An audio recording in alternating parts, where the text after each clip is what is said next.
नमस्कार. स्पर्धा परीक्षांच्या तयारीमध्ये आज आपण एक असा टॉपिक बघणार आहोत जो खूपच महत्त्वाचा आहे. तो म्हणजे राष्ट्रीय विकास परिषद अर्थात NDC. आता परीक्षेच्या दृष्टीने हा विषय इतका महत्त्वाचा का आहे, यावर नेमके कसे प्रश्न येतात, हे सगळं आपण अगदी सोप्या भाषेत समजून घेणार आहोत. चला तर मग सुरू करूया. तर आजच्या या भागात आपण काय काय पाहणार आहोत. सगळ्यात आधी आपण ओळख आणि महत्त्व समजून घेऊ. मग तिचं स्वरूप आणि स्थापना कशी झाली ते बघू.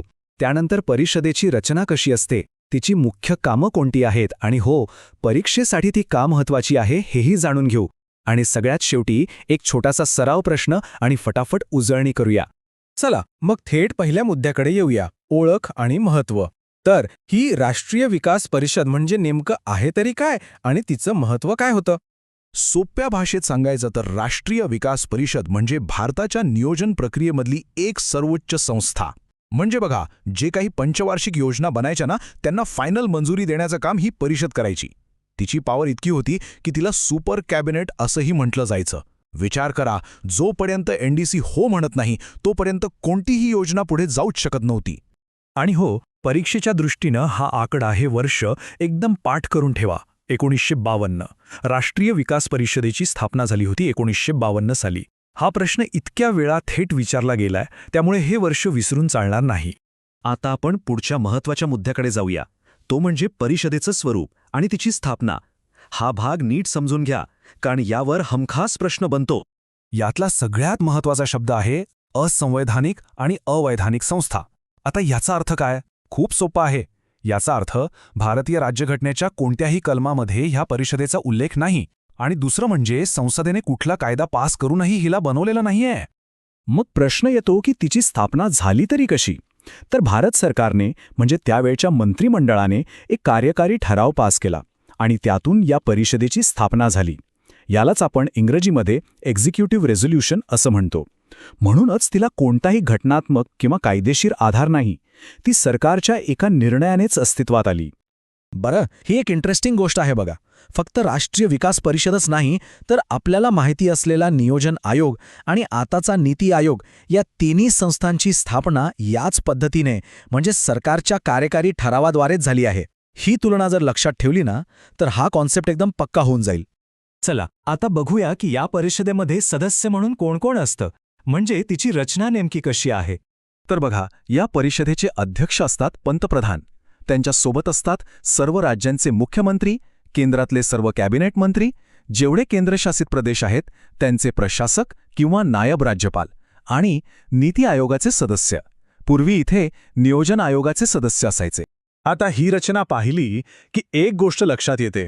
इथे पंतप्रधान आहेत, सगळे मुख्यमंत्री आहेत, म्हणजे केंद्र आणि राज्य दोन्ही एकत्र आलेत. आणि याच तत्वाला म्हणतात सहकारी संघराज्यवाद किंवा कोऑपरेटिव्ह फेडरलिझम, जिथे केंद्र आणि राज्य मिळून देशाच्या विकासाचे निर्णय घेतात.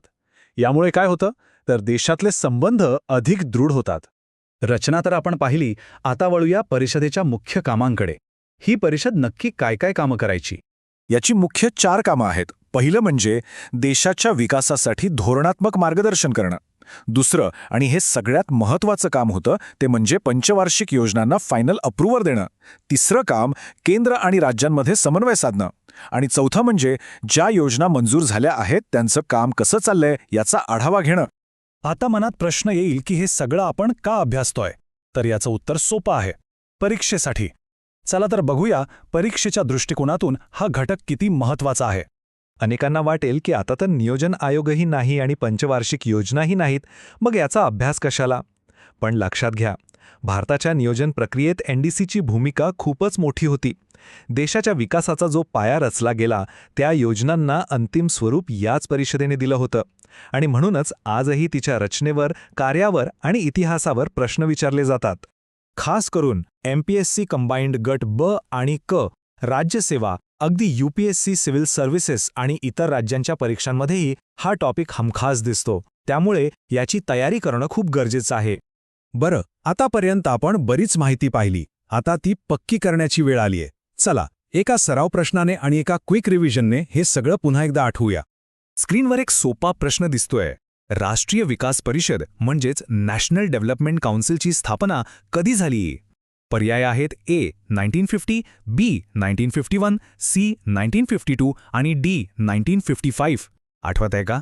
आपण यावर सुरुवातीलाच बोललो होतो. अगदी बरोबर. ज्यांना आठवलं त्यांचं अभिनंदन.